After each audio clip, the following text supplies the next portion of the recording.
Ayo yo asik sampai gogrok ayo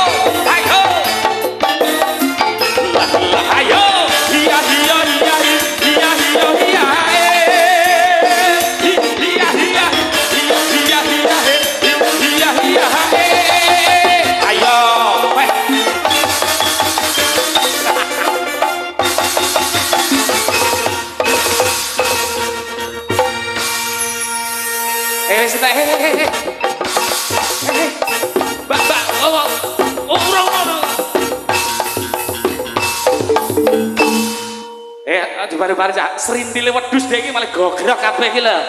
Cah. Iki sing metu ki mbokmu. Urung-urung kok wis polane kaya jaran. Waya iki mang supote sing halusan kaya renyep ngono iki lho. Rumah tamu mbokmu ki delan to piantun halus kaya ngene kaya menyepet kaya jaran. Mbak ligo kana sih, mbak iki support. Rumah tamu niki mbokmu ora isin. Hah? Nyepoti sing halus. Ngisin di sini. Sing halus yo. Ini dia artis kebanggaan dari dunia lain dan juga dunia gaib. Dwi Limose.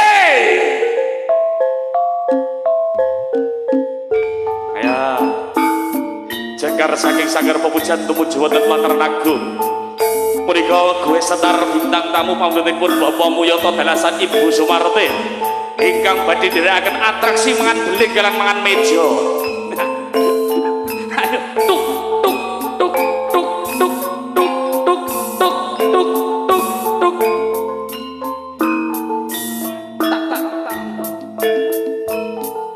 Alon.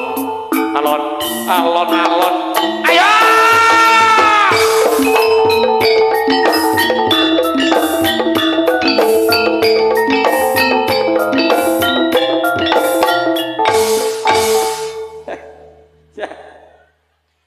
Bocah sakarepimu. Ngene iki lho wong wis alus-alus wis bener lho, Cah. Anu nyatu rasane kaya petinju ning jarakan gini kae ta. Ngapunten nggih, Pak Bu. Menika kesalahan teknis saking niki lare-lare. Wong sing metu kuwi mboke. Sing metu kuwi mboke kok iso disepoti kaya ngono. Rumah samu ora ada langsung iki, Mbokmu. Iki mesake tenan ki ada-ada saka Blitar. Mas, Dalem sayang. ngaturaken sugeng dalu. Nggih. Sowan wonten dalemipun Mbak Ayu kula. Sapa? Mbak Yu Surati. Mbak Yu Surati wis ganti jeneng to, Jan? Sapa ta? Ibu Sumartin. Oh iya, heeh. Karo Pak Sentot. Lah, yo kuwi maksudku. Sik to. Jenenge iki urung weruh ta ki berarti. Sing dadi manten mah ya urung weruh to. Lali jenenge. Beliau nika lho. Nika ingkang damel belangkon Jane wonten ning bendina ya awor, Mas. Kalian Bu Martin. Kalian Mbak Bu Martin apa Sumarti, jajal. Sing bener Sumartin. Sumarti. Lah aku lho. Ben acara kok mesti ganti to Bu Martin. Lah rumah aku ket mau kali pun jebut kok Sumartin. Lah timbang Bu Surati yo. Mbak Yu Sumarti kalian Kang Mas Sentot menika anniversary. Wah, gaya. Jawane ngono ulang tahun pernikahan.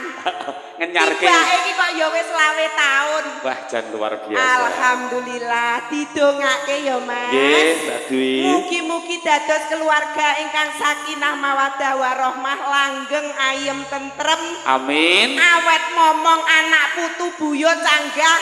Amin. Wis pokoke didongake sing apik-apik, rezekine lancar, berkah barokah. Amin. Ingkang rawuh ugi semanten menika sedaya dipun paringi berkah kesehatan, lancar rezeki. Wis pokoke dongane sing apik-apik. Niki ya didongake neh. Heeh. Muga-muga Mbak Eka iki ndang duwe adik. Lho. Apa sih kena? Weh, nganu Pak Tot iki pokoke titik lewek kok. Pak Tot, iki ajake. Niki napa ya sik arepe upgrade. Sik arepe anu download neh iki sian. HP lek Pak Tot iki ya kae lho. Heeh. 17 Pro Max. Ya lek Pak Sentot ora apa-apa. Terus ibuke. dhewe ki ndandakne putu wae. Bumar ki lek karo Pak Entot lho. Lek karo Pak Entot apa ijolan sandal dadi kae. Masa? Dah jenengan tanglep kok mboten percados. Saking mandine. Ugi kanca-kanca campur sari papat songo luar biasa. Menika derek gabung kalian kanca-kanca papat songo. Campur sari kok gayeng penabuhe ganteng-ganteng sampai ra rupa wong. Iya. Iki mau sing duwe. Wis arepe gulung. Dilem ngono ki arepe gulung pisan. Sing ketok gulung ki wong loro. Heeh. Sing pokoke jenggote kandel dhewe ki lho dek iki ora sempat malah dibelek. Ugi kanca-kanca sound system dari Ayo, ngerti. apa mau aku ora ro? AS Professional Audio. AS Professional Audio luar biasa. Operatornya langsing janan. Jantenan.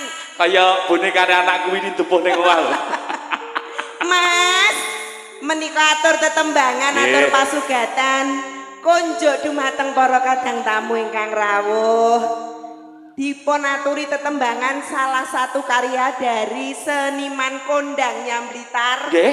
Dalang kondang Nyamblitar. Nggih. Kang Mas Rudi Gareng. Wah, iki lah. Iki lah. Iya, Dewa Tresno. Gila.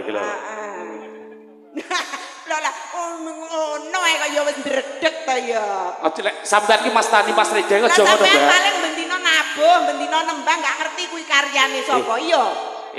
Rodok sudoru kan dadi rodok banter ae. Kanca-kanca papat songo luar biasa menika monggo dipun racikaken pengendangi jan gantenge. Mentolo kemut aku. Aku jane enek bocah model ngono ki jantenan kok Mas. Wis kudu ae.